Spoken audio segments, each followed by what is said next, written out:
Baik teman-teman, selamat siang semuanya. Perkenalkan nama saya Krisna Pravidya Romantika.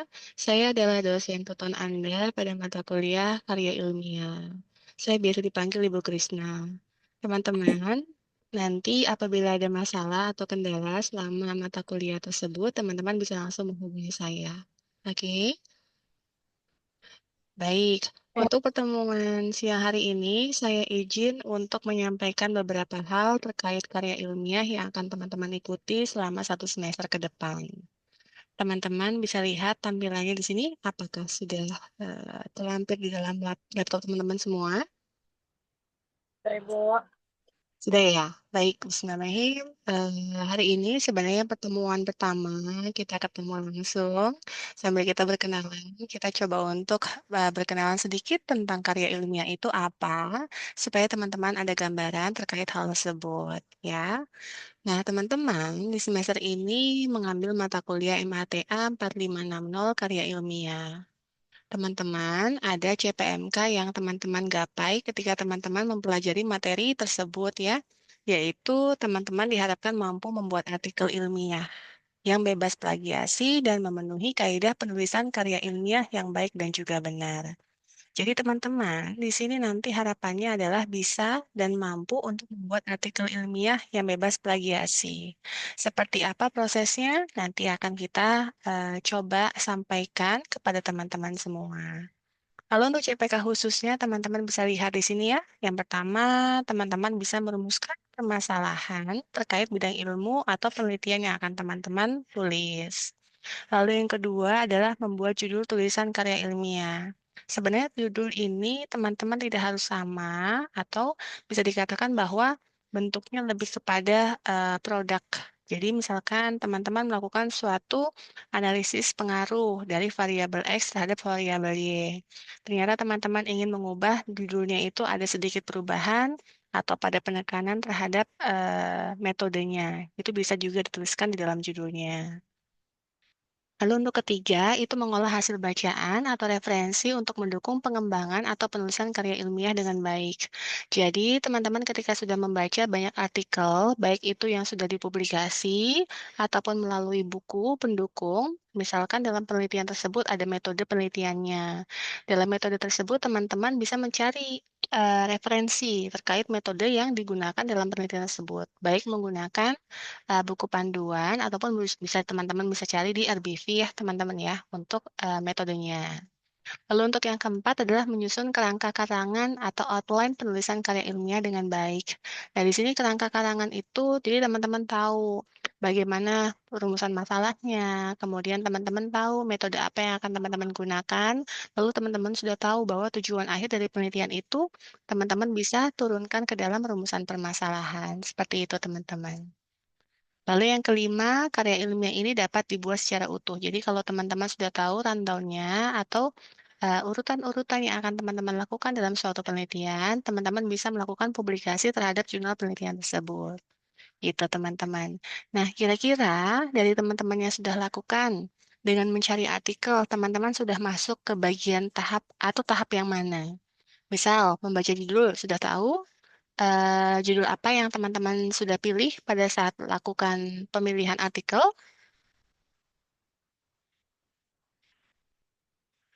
Sudah, Bu. Su- Sudah, baik. Nah, dari judul itu teman-teman sudah melihat di abstrak belum? Belum. Belum, baik.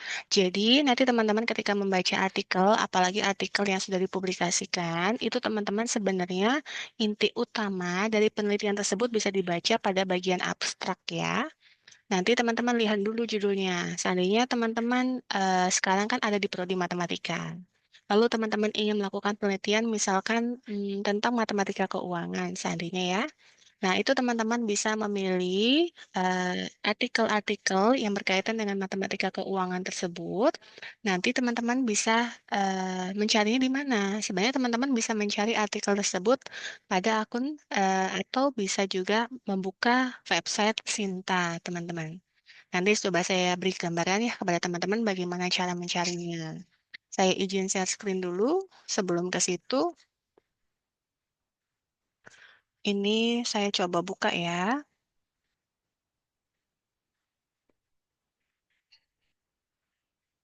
Nanti teman-teman bisa buka di sini akun sinta.kemendikbud.co.id. Kelihatan di sini teman-teman.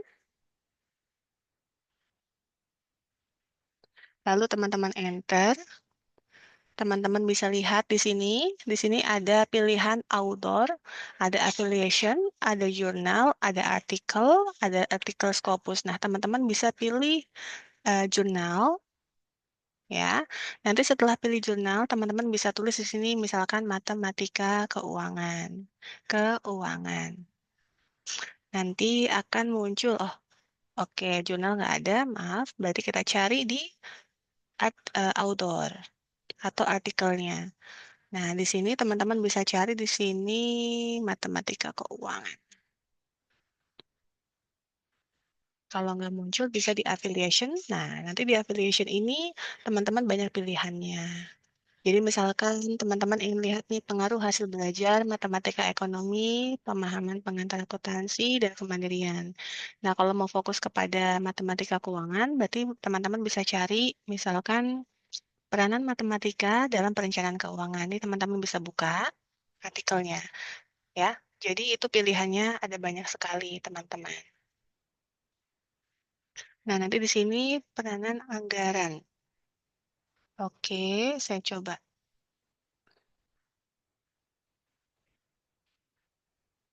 Nah, di sini nanti teman-teman bisa lihat, bisa dibuka ya. Misalkan ini tadi. Nah, di sini ada peranan, kalau yang tadi nggak bisa dibuka, sepertinya, nah misalkan di sini ada peranan manajemen keuangan personal dan kedisiplinan terhadap motivasi belajar mahasiswa. Nah, dari judul sebenarnya sudah kelihatan teman-teman, peranan manajemen keuangan personal dan kedisiplinan. Jadi kata manajemen keuangan personal ini akan dianggap sebagai variabel bebas atau independent variable atau yang biasa kita sebut sebagai variabel X, teman-teman. Lalu untuk kedisiplinan itu juga dikatakan sebagai variabel X yang nantinya akan melihat pengaruhnya apakah memiliki pengaruh terhadap motivasi belajar mahasiswa. Nah, nanti akan teman-teman teliti di sini, motivasi belajar mahasiswa inilah yang nantinya akan menjadi variabel terikat atau indikator di mana teman-teman bisa melihat, jadi perumusannya yang dapat teman-teman tarik di situ adalah bahwa manajemen, apakah manajemen keuangan personal akan mempengaruhi motivasi belajar mahasiswa, itu yang pertama. Lalu nanti yang kedua, teman-teman bisa lihat apakah kedisiplinan akan mempengaruhi motivasi belajar mahasiswa. Seperti itu, teman-teman. Itu yang dikatakan sebagai perumusan masalahnya. Kalau seandainya teman-teman ingin buka, misalkan teman-teman buka di sini, nah teman-teman bisa lihat di sini ya, ini judulnya Peranan Manajemen Keuangan Personal dan Kedisiplinan Mahasiswa Terhadap Motivasi Belajar. Dari abstrak, teman-teman bisa lihat bahwa keuangan personal dari mahasiswa ini harus dimanajemen atau bisa diatur sebaik mungkin untuk melihat pengaruhnya itu terhadap motivasi belajarnya. Nah, teman-teman bisa lihat di sini bahwa X1 ya, dari abstrak teman-teman bisa baca di sini bahwa ada dua independent variables. Independent variables itu adalah variabel bebas yang akan mempengaruhi variabel terikatnya. Dan biasanya variabel bebas ini itu yang akan dinotasikan, misalkan dalam jurnal ini adalah X1. Berarti X1-nya adalah manajemen keuangan dari personalnya atau keuangan pribadinya. Kemudian yang kedua itu adalah bentuk disiplinnya. Itu dikatakan sebagai variabel bebasnya. Sedangkan ada satu dependent variabel atau variabel terikat yang dikatakan sebagai motivasi belajar mahasiswa. Nah, itu yang dikatakan sebagai pengerucutan terhadap masalah atau perumusan yang akan teman-teman lakukan ketika teman-teman membaca artikel penelitian. Kira-kira sampai sini teman-teman paham atau tidak? Bisa dipahami ya? Oke, sekarang teman-teman bisa lihat di sini, yaitu misalkan di sini ada dikatakan bahwa penelitian ini menggunakan metode kuantitatif. Berarti yang dikatakan metode kuantitatif itu adalah suatu metode yang teman-teman nantinya akan menggunakan ibaratnya adalah banyak angka, data-data, misalkan. Nah, di mana data-data ini didapatkan melalui kuesioner. Kuesioner ini itu bisa opsional ya teman-teman. Misalkan teman-teman menggunakan kuesioner, ternyata objek penelitiannya itu adalah sebanyak 57 mahasiswa, misalkan. Dari totalnya itu adalah 66 mahasiswa, di mana ini mengambil program studi manajemen dan akuntansi di STIE Yapan Surabaya pada tahun 2022. Nah, seperti itu teman-teman. Jadi dalam melakukan suatu penelitian, teman-teman bisa menggunakan metode kuantitatif di sini. Metode kuantitatif itu bisa menggunakan data sekunder atau data kuesioner. Seperti itu. Seandainya teman-teman ingin Ibu, kalau seandainya saya mau pakai data sekunder boleh nggak? Oh, boleh. Ya. Nah, di sini contohnya itu menggunakan data kuesioner yang diambil dari 57 respondensnya.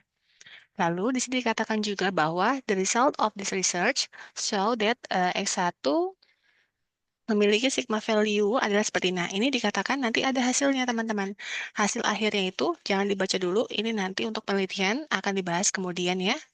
Ini dikatakan bahwa pengaruh dari X1 dan juga ini dikatakan bahwa S1 di mana mengatakan bahwa S1 dan S2 itu berpengaruh terhadap, oh baik. Berarti secara bersamaan S1 dan S2 itu mempengaruhi dari Y-nya. Jadi sudah kejawab. Tadi pertanyaan perumusan pertama, apakah S1 berpengaruh terhadap Y? Lalu apakah S2 berpengaruh terhadap Y2? S2 berpengaruh terhadap Y? Nah, itu teman-teman akan jawab pada hasilnya. Ketika sudah melakukan penelitian, nanti ada metode penelitian yang teman-teman akan gunakan. Nanti teman-teman menarik kesimpulan. Nah, kesimpulan inilah yang menjawab dari perumusan masalah teman-teman yang sudah identifikasikan sebelumnya. Ya, sampai sini teman-teman bisa dipahami. Bisa ya? Paham ya? Baik, saya coba untuk izin share screen lagi untuk yang punya saya. Nah, teman-teman bisa lihat di sini artikelnya yang kemarin sudah coba dibuka belum? Nah, ini adalah melihat pengaruh dari rasio finansial atau rasio keuangan dan ukuran perusahaan terhadap nilai atau return saham perusahaan. Teman-teman bisa baca di sini, abstraknya adalah teman-teman akan melakukan analisis. Apakah rasio keuangan dari data dan juga ukuran perusahaan itu bisa mempengaruhi apa teman-teman di sini? Mempengaruhi return saham. Ya, dari judul teman-teman sudah tahu bahwa variabel X-nya apa teman-teman di sini? Ayo, coba dibuka mikrofonnya. Variabel X-nya apa di sini? Ada financial ratio atau rasio keuangan dan juga ada apa teman-teman di sini?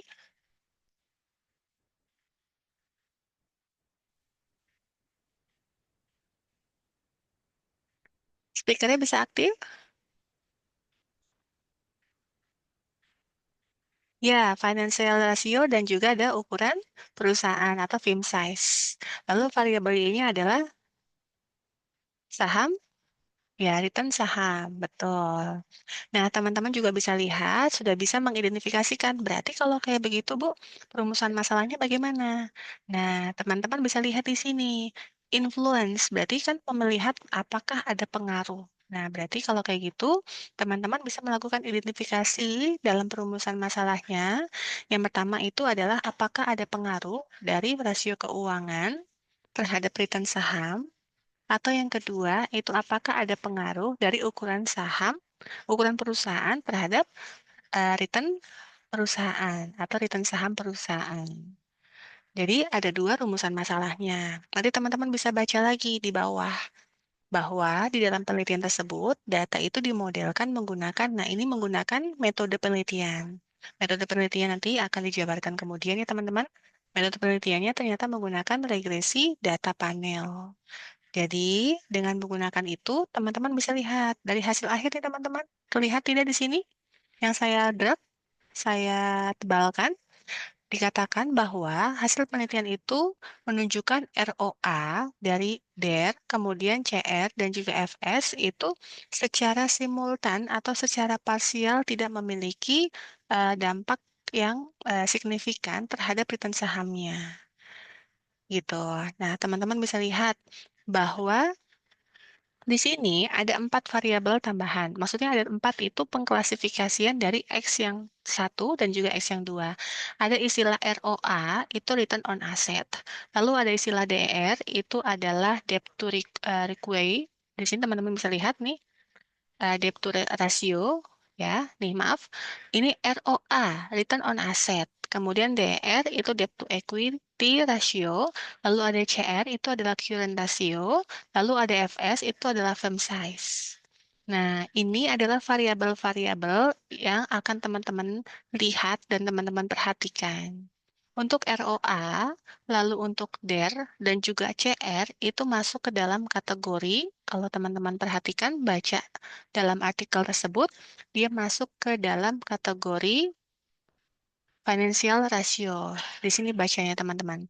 Jadi setelah teman-teman baca abstrak, teman-teman bisa baca introduction-nya atau pendahuluan. Dari pendahuluan teman-teman bisa baca di sini pengenalan tentang return saham itu seperti apa. Kemudian teman-teman bisa melihat apa saja yang menjadi kategori atau penentuan dalam melakukan penelitian. Nah, teman-teman bisa perhatikan di sini dalam pendahuluan, teman-teman bisa baca. Ada kata-kata di sini, teman-teman. Financial ratio is important information that investor that can use in analyzing company finance. Nah, di sini teman-teman bisa lihat bahwa dengan rasio keuangan itu teman-teman bisa perhatikan ada beberapa komponen atau indikator-indikatornya. Salah satunya ada yang dikatakan sebagai ROA. Kemudian teman-teman bisa mengenal yang namanya DER, gitu ya. Berarti DER, kemudian juga ROA, lalu juga ada CR, itu masuk ke dalam kategori financial ratio. Ya, kemudian teman-teman bisa lihat film size. Film size-nya itu nanti masuk ke dalam kategori yang berbeda. Nah, jadi teman-teman bisa lihat nanti film size baca di sini, ya. Apa yang dikatakan sebagai film size? Nah, itu yang dikatakan sebagai indikator independen variabelnya. Atau juga teman-teman bisa melihat perumusan masalah itu dapat diperhatikan pada framework dalam penelitiannya. Frameworknya bisa kelihatan di sini ya. Ada ROA-nya sebagai indikator S1. Kemudian ada DER itu sebagai indikator dari X2-nya. Lalu ada CR itu indikator dari X3-nya. Lalu firm size itu dari indikator X4-nya. Nah, di sini tertulis H1, H2, H3, H4 itu dikatakan sebagai hipotesa. Jadi, dalam perumusan masalah itu teman-teman akan melakukan suatu hipotesa atau hipotesis di mana dalam hipotesis tersebut teman-teman akan mencantumkan suatu pertanyaan. Maksudnya seperti apa, Ibu? Misalkan X H1. H1 di situ mencakup X-nya apa, teman-teman? Di sini ada return on asset ya. Nah, artinya bahwa hipotesis yang pertama itu akan mencantumkan suatu perumusan masalah apakah ROA atau return on asset ini akan mempengaruhi return saham. Itu hipotesis yang pertama. Lalu hipotesis yang kedua, apakah debt to equity ratio atau DR itu akan mempengaruhi return saham. Lalu hipotesis ketiga, teman-teman bisa lihat ada current ratio sebagai X-nya. Nanti akan muncul pernyataan atau muncul pertanyaan, yaitu apakah current ratio itu akan mempengaruhi stock return-nya. Lalu untuk hipotesis yang keempat, apakah firm size itu akan mempengaruhi return sahamnya. Seperti itu teman-teman. Bisa dipahami sampai di sini? Sudah bisa untuk mengidentifikasikan judul penelitian, mengidentifikasikan topik penelitian, dan juga mengidentifikasikan perumusan masalah. Bisa dipahami? Bisa. Coba saya mau Haris. Haris boleh bicara. Oh, coba dinyalain speakernya. Kamu sudah mencoba mencari penelitian tentang apa? Tes aman Bu Ya, suara saya? aman. Kedengaran di sini, Haris. Eh, ya Bu, kebetulan penelitian saya itu tentang ini sih Bu, tentang jaringan transportasi ya. Jadi mencari shortest path, rute terpendek. Jadi kemarin sudah Oke, sempat ikut kelas prakarilnya. Kebetulan saya sudah memutuskan untuk mencari rute terpendek dari transportasi Transjakarta dari Jakarta Timur menuju Ancol. Tapi oke. untuk tinggal mencari kemarin, mencari algoritma apa yang tidak terlalu banyak dipakai di penelitian-penelitian sebelumnya Bu, seperti itu. Baik. Oh, berarti sudah tahu ya kerangka berpikirnya itu mau kemana? Sudah Bu, Nanti untuk aman-aman. datanya dapat dari kuesioner ya? Langsung Bu. Jadi nanti Mm-mm. saya website resminya, Mm. lalu disederhanakan. Nanti tinggal menentukan apakah kemarin acuannya mau menggunakan jarak yang bisa dibilang singkat. Jadi nanti mungkin akan diskusi lagi terkait dengan apakah mau menggunakan waktu atau jarak seperti itu. Oh, oke. Itu untuk indikator yang akan menjadi penentuannya. Mm. Baik. Untuk artikelnya, sudah mencoba referensi mencari ke beberapa jurnal penelitian? Saya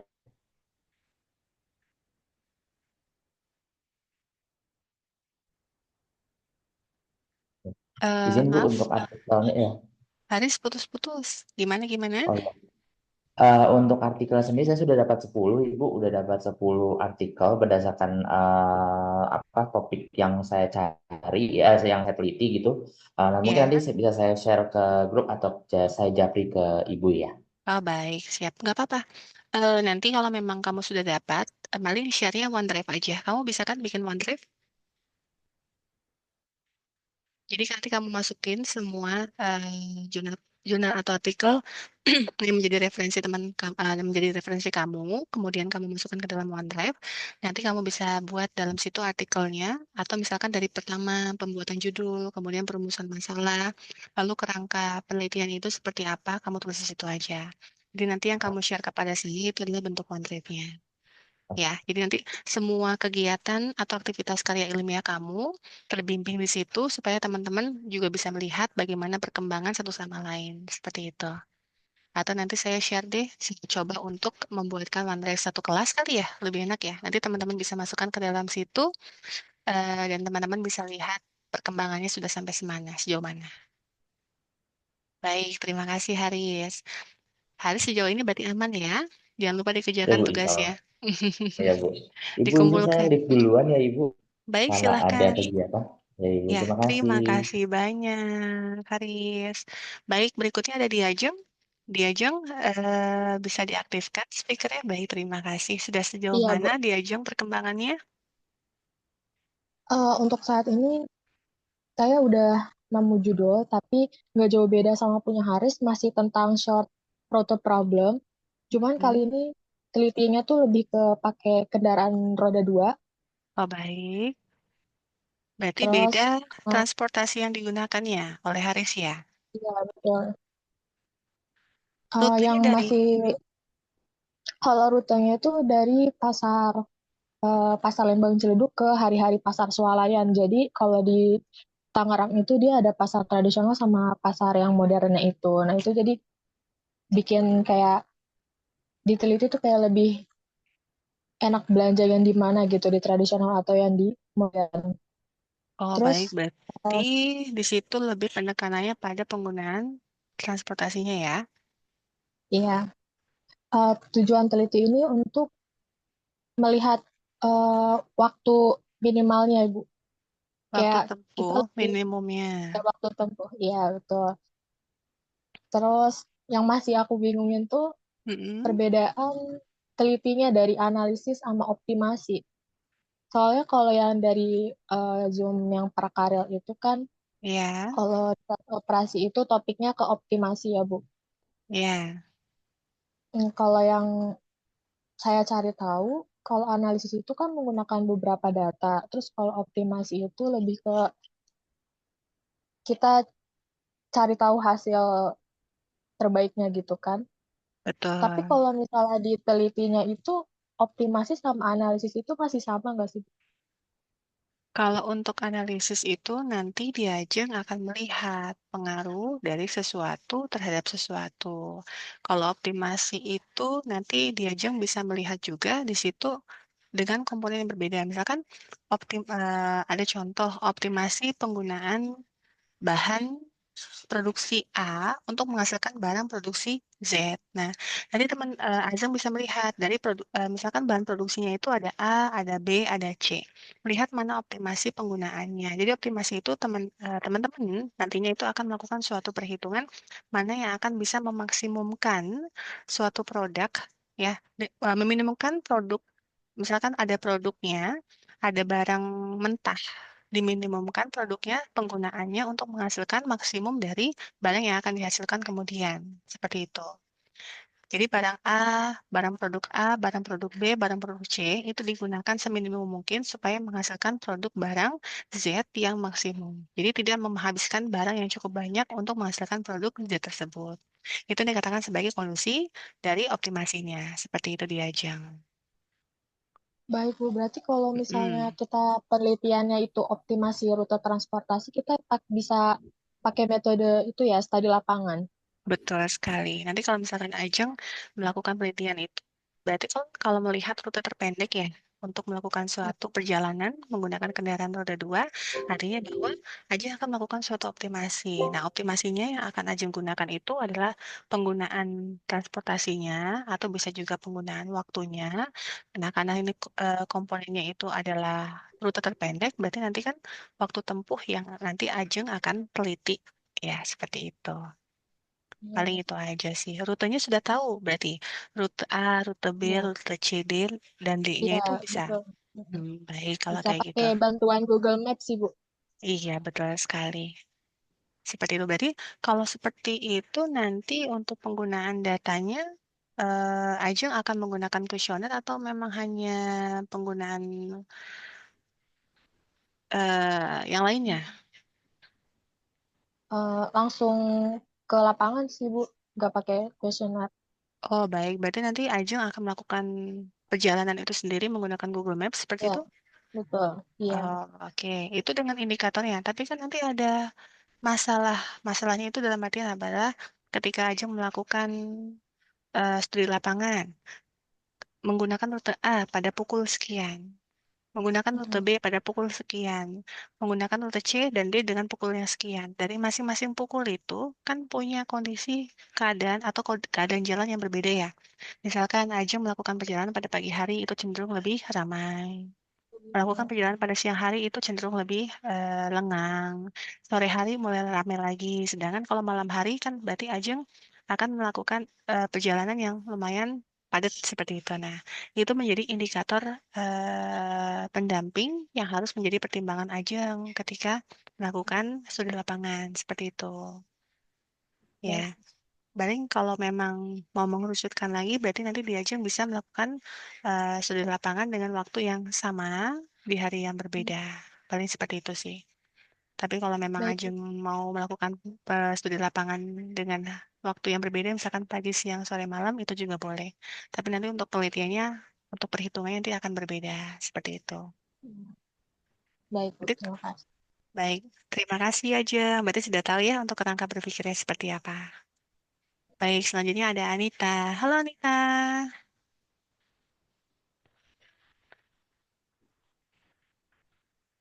Suaranya belum ada, Anita.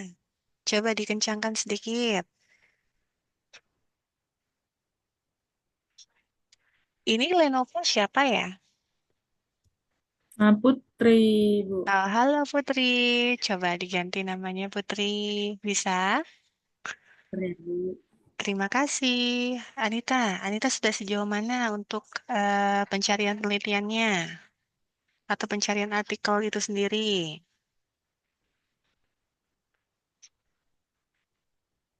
Bisa speakernya?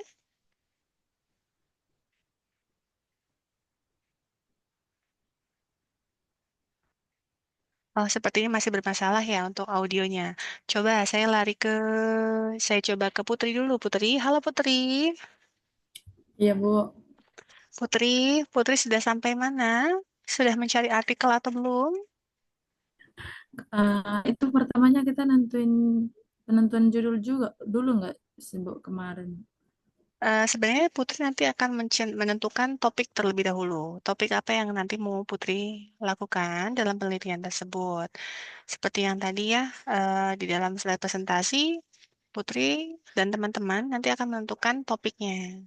Ya, nanti topiknya itu bisa Putri tentukan. Misalkan seperti ini, contoh dalam artikel yang kemarin saya kasih contoh atau berikan di dalam grup, itu ada artikel ini, The Influence of Financial Ratios and Firm Size on Stock Return. Nah, di sini nanti Putri bisa baca artikelnya, mulai dari abstrak, ya. Nanti teman-teman bisa menentukan topik penelitiannya. Ternyata di sini adalah melihat pengaruh rasio keuangan perusahaan dan ukuran perusahaan terhadap return saham. Nah, nanti teman-teman bisa melakukan perumusan masalah. Nanti dalam perumusan masalah, teman-teman bisa baca di artikel tersebut ya. Dilihat di dalam abstrak, perumusan masalahnya apa saja. Ya, bisa dalam bentuk ke dalam bentuk pertanyaan. Misalkan yang pertama, bagaimana pengaruh ROA terhadap return saham perusahaan. Gitu ya. Nanti teman-teman bisa lihat di sini pengaruhnya seperti apa. Nah, nanti kalau sudah tahu bentuknya seperti itu, nanti teman-teman bisa melihat bagaimana kerangka pemikiran yang akan teman-teman lakukan dalam suatu penelitian seperti itu. Gimana, Putri? Apakah sudah mencari atau belum? Kalau mencari sih kemarin itu masih coba-coba mikir tentang, malah saya langsung ke judulnya gitu kemarin Bu. Oh, langsung ke judulnya. Berarti kalau Iya. untuk bentuk penentuan topiknya, penentuan perumusan masalahnya belum ada ya?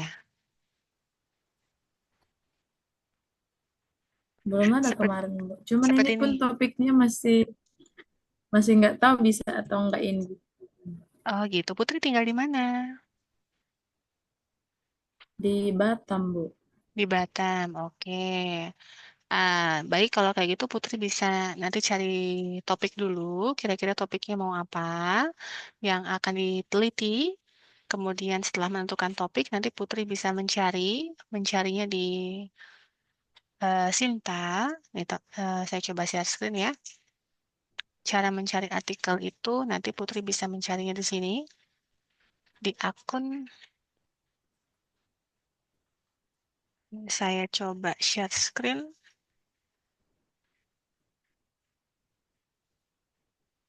Ya, di sini teman-teman bisa lihat. Di sini itu bisa buka akun Sinta.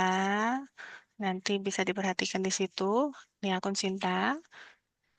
Saya bantu pedomannya ya. Mencari Sinta, ketik sinta.kemendikbud.go.id, kemudian enter. Kemudian bisa di sini mencari, bisa outdoor, affiliation, ataupun jurnal. Misalkan di sini tentang optimasi. Optimasi. Ya, nanti optimasi ternyata nggak ada. Bisa juga nanti kalau misalkan affiliation nggak ada di author, bisa mencari optimasi. Nah, nggak ada juga, kemudian bisa mencari di artikelnya. Keuangan misalkan. Nah Bu, Nah, ini banyak dicari artikel-artikelnya apa. Ya, Putri,